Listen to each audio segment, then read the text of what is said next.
Hey everybody, welcome back. I hope we are well. I thought we would end the month with an agony aunt. It's Easter weekend coming up. You know, you normally spend it with loved ones and, family, potential drama alarms that occur when you're around people for an extended period of time. Anyway, you sent me your woes. I'm here to give you my opinion and my thoughts on your situation, like a friend or a sister. Let's just get stuck right in. Advice on hitting your 30s and navigating adult friendships. This is quite a relevant one actually for me, because this is something I've been thinking about quite a lot recently. I definitely feel that when you're in your 30s, you have less friends and I have got paint on my hand.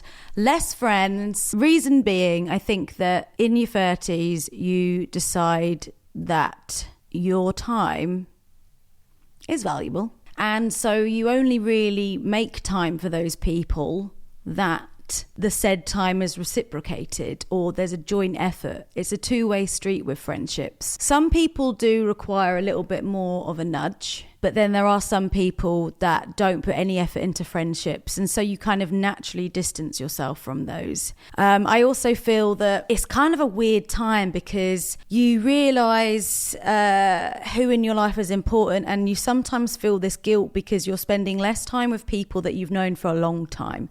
So I'm talking maybe people that you've been friends with since like school or uni or college, and sometimes you naturally grow apart from these people. You're on different paths, your priorities change. You still feel this guilt and obligation to keep that friendship alive because you've known them for so long, and so you feel like you owe them something because of your history and the length of your friendship. And I think life just has a way of naturally kind of shedding skin, as it was, like a snake. Sometimes you just have to shed people from your life that no longer align with you, no longer prioritize you, or who aren't really into the same things as you anymore. But in terms of like making new friends in your 30s, it feels hard, but I actually think that we're just a bit more picky with who we choose to spend our time with. And you start to realize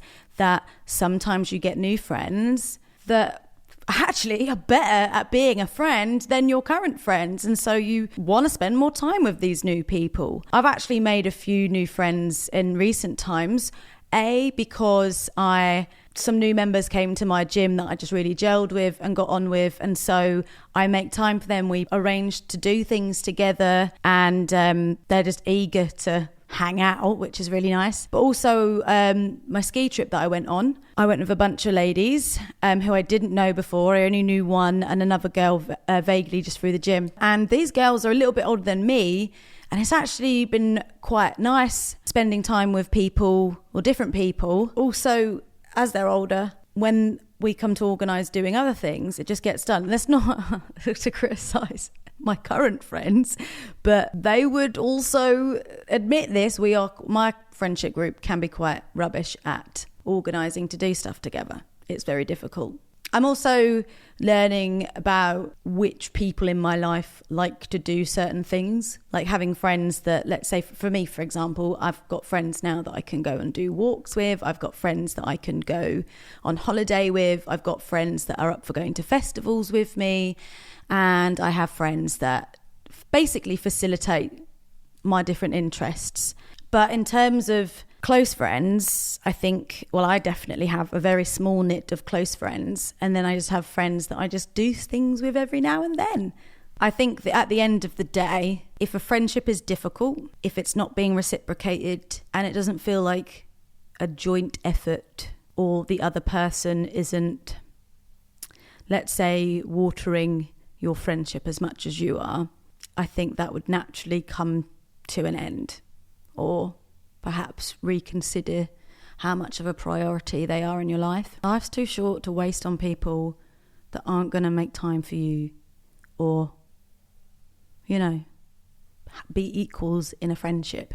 Did you deal with feeling unsuccessful in your late 20s? Any advice? I don't think I dealt with feeling unsuccessful. I think I definitely have felt feelings of lacking of purpose. I would say for someone in their late 20s, perhaps question yourself on what success looks like for you. Because there's society's idea of success: the house, the partner, the kids, the car, the career, work, all of that. But I actually don't see that as success. And I do actually consider the thought of success even now and what that looks like for me. And I think that we are in a society where if you're not forever excelling or getting better or making your life larger, bigger, more shiny, that you are stagnant, lazy, and not successful. There's this, next year I'm going to do this and it's going to be bigger and better, and or I'm going to get the promotion, I'm going to get the pay rise, I'm going to get a bigger house, a better car, all of these things. And I think we forget that sometimes there's nothing wrong with complacency, and sometimes there's nothing wrong with just getting by and existing in your life and being happy with what you have. But yes, I think the word success is definitely subjective for the individual, and I think we need to focus less on what it stands for as a societal blanket word. What do you do if you've accidentally found a ring at your boyfriend's? This is where the acting skills get out. Just pretend you've not seen anything, and then if that ring is presented to you, how about this? Oh, a ring! Of course I'll marry you. I've not seen that before. Yes, darling, take me into your arms. Let's be together forever and ride away on noble steeds. To be honest, when I got engaged, I actually found the engagement ring in his suitcase when he asked me to go grab something for him. There just happened to be a jeweler's ring bag in there, which I thought was really actually quite a stupid move on his part. Come on, be better at hiding shit. I feel pressure to decide if I want children, and at 34 I should know, but I don't. You know what? Take away that pressure. When you want something, you know you want it, right? So if you don't know if you want kids, then maybe you don't want kids. Maybe you just don't want kids, but you're trying to force yourself to want kids. Because having kids isn't just like buying a kettle, it's a big commitment. And I think you'll know if you want kids. But if you're not sure that you want kids, but you feel like you should and there's pressure, then you probably don't want kids. We don't need to have kids. We don't need to procreate. And at the age of 34, you're still not in any hurry. Take away that pressure and just think to yourself, what do I actually want? Do I really want this? I don't need this. Do I want it? Am I just feeling like I should have children? Because, again, pressure from society. Finally landed my dream job and now I hate it. Do I suck it up and stay or move on? Well, it depends how long you've been there for. If you're in a new position and you're finding it tricky because it's new and you're finding it hard to adjust and you're learning all the new things and you feel like, oh my God, this is so much, maybe suck it out. But if you hate it, like if you truly hate it, I would just move on. Don't feel obliged to stay in something just because you said at one point that it was going to be your dream job, because sometimes things don't actually meet our expectations, or it's not what it seems to be. It's like meeting your favorite celebrity and then they end up being a wanker. There's so much life to live, and there's no point being in a situation that makes you unhappy just because you feel like you should stay in it because you said you really wanted it at one point. About to turn 32 and single, left a 9-year relationship a year ago, lonely but struggling to get back out there. I would just alleviate that pressure and think about reasons as to why you are lonely, why you seek a companion, and maybe you see your singleness as a positive thing and you see it as an opportunity to reconnect with yourself and use it as as an opportunity to go do things on your own, whether that's travel or whether that's kind of being main character for yourself. Because the fact that you're struggling to get back out there sort of, to me, feels like you're not quite ready to get back out there, but maybe you feel like you should get back out there. Embrace the singleness. You've been in a 9-year relationship. that's a long time. You know, I'm on the fence with the whole idea of you need to be on your own after being in a relationship, because sometimes stuff happens. Sometimes you just meet someone out of the blue, like my background. But I do also see the positives on being on your own and falling in love with yourself. Loneliness isn't a nice feeling, but maybe you can find friends or family or an activity or a hobby that will fill that lonely void. And also when you fall in love with yourself, you become so full as a person and so content with yourself that you almost fill out that space of loneliness with yourself. But I understand why it's nice to have a companion, but maybe you're just not ready to meet somebody just yet. How to deal with such a lazy boyfriend. Ari Housework. I hate sounding like a mum. Oh my God. I do not believe that it is a female's role to be the domesticated one and take the lead on housework, cooking, right? If you live with someone in a house, right, it's shared. Everything is shared. I never think you should ask your partner to help you with chores, because I don't believe that it's your responsibility in the first place solely to require help with. So when you say, oh, can you just help me clean the house, or can you help me do the laundry? It's, we need to do the laundry, let's get it done. We need to do the housework, let's get it done. Or delegate tasks. I could not put up with a lazy boyfriend that does nothing. I couldn't. And I would hate to feel like someone's mum. Like, that is just not sexy. It's a real ick for me. I would just say, don't do anything.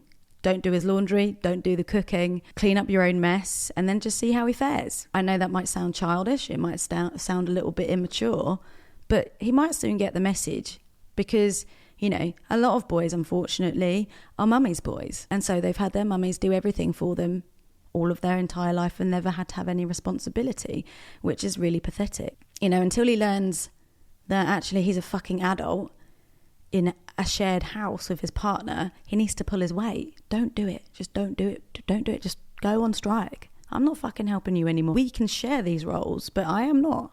I'm just not. Any advice for making self-esteem better? Getting over years of depression at the moment. Well, I'm really sorry to hear that. I hope you are starting to feel a little bit of light in your life, but I think self-esteem is a really complex topic. Self-esteem, I don't think, just manifests its form in terms of like appearance. I think self-esteem is like an all-round feeling of oneself, would you believe? So it can be anything to do with like your confidence in like terms of any area of life, job, general being. And obviously when you've been depressed, your self-esteem is very, very low. But I guess it's just a case of sort of acknowledging within yourself, like what values that you hold and what's important to you and which areas of your life do you want to feel more confident in. A lot of self-esteem issues come from intrusive thoughts and being in a negative headspace to begin with. Perhaps practice in something that you do get endorphins out of and makes you feel good, and practice things, put yourselves in situations which make you feel uncomfortable to begin with, because I feel like the only way to get comfortable in doing something is to do it more. But also just know that you're not alone in having low self-esteem, because it's so common. I mean, I for one have definitely suffered of low self-esteem, especially in relationships, which is probably why I've stuck in certain relationships for longer than I should have, because essentially I had low self-esteem and didn't think I was worth any better than that. Self-esteem definitely is something that grows over the years and is born from the art of not giving a fuck. I would just say be patient with yourself, and perhaps, maybe think about the areas in which the low self-esteem comes from, and then work from that upwards. I feel like I don't have a purpose and I'm just sat here for no reason. How can I find a purpose? You know what, I struggle with this quite a lot because of what I do for a living, and how controversial being a content creator or a YouTuber can be at times. And the sort of the way that I've been treated by people in my life about when you have a real job. I've had a lot of snide remarks made towards me about what I do, but then also like I'm in a position where when I get people like haters or people telling me about how privileged I am, and you feel like you can't complain about anything or make any negative comments about what I do because it's such a sought after job or dream job, that sometimes I feel like the qualms that I have of it is not valid because of the whatever. But I feel like because it's not a tangible thing, and I literally go day by day making it up as I go along, essentially creating content about my own life, about the things that I like, the things that I do, the things that I think. It's so fucking bizarre and people don't always understand it. Well, that's not a real job. I really struggle with that. But on the flip side, when I'm having these thoughts, I think, okay, well, I know that that's not true because what I'm like, the people that watch, you wouldn't be watching my video right now if you didn't enjoy my content, or you hate me and just love to watch me because you're fucking weird. I have a role, I have a purpose in whatever that might be, whether it's cheering people up or, you know, doing something for someone. Just because it's not tangible, you can't see it, doesn't mean it's not there. But also equally, I don't think we all need a purpose. In the grand scheme of things, let's think about this planet, let's think about this universe. We're nothing, we're stardust. And I think that I was talking to a friend about this the other day. I think a lot of people suffer with main character syndrome. You think that you're the main character in your own life, but you're not the main character in other people's. So I don't think we need purpose. I don't think anyone's really judging us on what we're doing. There's not a higher up power that's looking down on us. There might be, but there's not a higher power looking down at us thinking, you need a fucking purpose, bitch. I made you. So do something, have a role. But I think we find our purpose. Our purpose might be something really, really small. It might not mean anything to anybody else, but it doesn't always have to be great, grand, groundbreaking, life-changing things. I don't think we all need purpose. We don't have to have purpose. And if we do, we might have purpose and not even realise it. You could be making someone's life really great, and you could be so important to someone, or you being you is purpose, because you are you and only you are uniquely you. And if you are that dead set on having purpose, it will come to you one day. You'll figure it out. Constant anxiety about the future. Is this something you deal with? Abso-fucking-lutely. Like I previously said, I am in the weirdest job ever. Like, this job I've been doing for 12 years now. So it's only really been going for about 14. This industry has probably only been around for like 14 years, let's say. Very, very new. So when I think about longevity and sustainability in terms of career, and how am I going to pay my bills in 5 years' time if this all comes crashing down, I do worry about it. But then I'm thinking, why am I worrying about 5 years' time? Like right now? Because things don't just suddenly go up in flames. I mean, sometimes they do. But in terms of like your life, yes, terrible things can happen. We're very resilient, us humans, and we deal with things. But I also feel that we undermine our own abilities quite a lot. And I think when bad stuff happens, or unpredictable things happen, we do get through. It might be difficult, but we manage. And so when I think about the future, or if I decide not to because I don't think it's worth worrying about right now, I do have a bit of comfort in knowing that whatever comes my way, I will deal with. I don't believe in making a 5-year plan as though, I'm mapping it all out.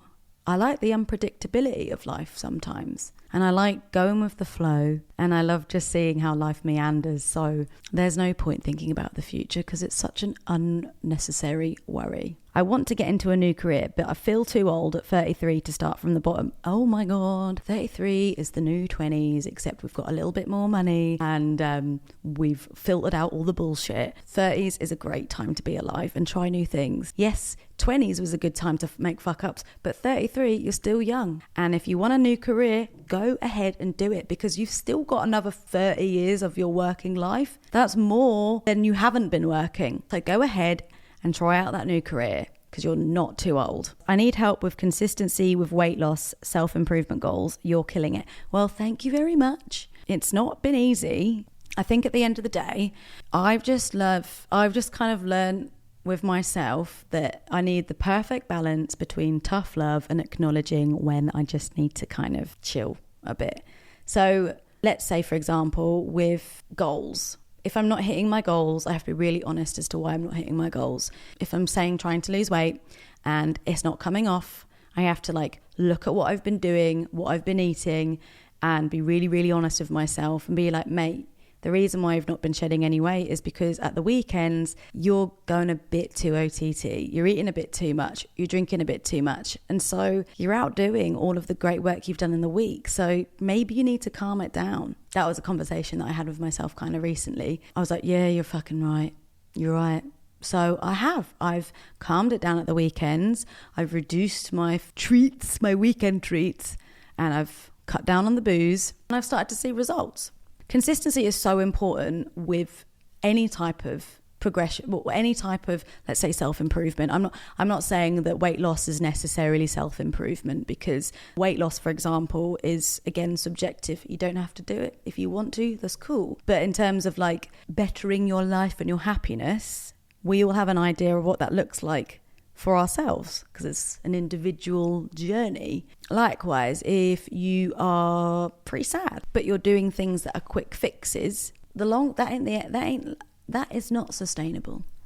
So I think, back to the question, you've got to really want something and be consistent and work hard at it to see results. And problem is with a lot of people is they don't have the patience to see things through. We live in an instant result world now where you can literally buy something online and get it next fucking day. And unfortunately, that has come with consequences in terms of our attention span. Put the groundwork in, put the hard work in. It'll take time. It will be sometimes boring, sometimes it will just hard. You've got to think of end goal rather than your current situation.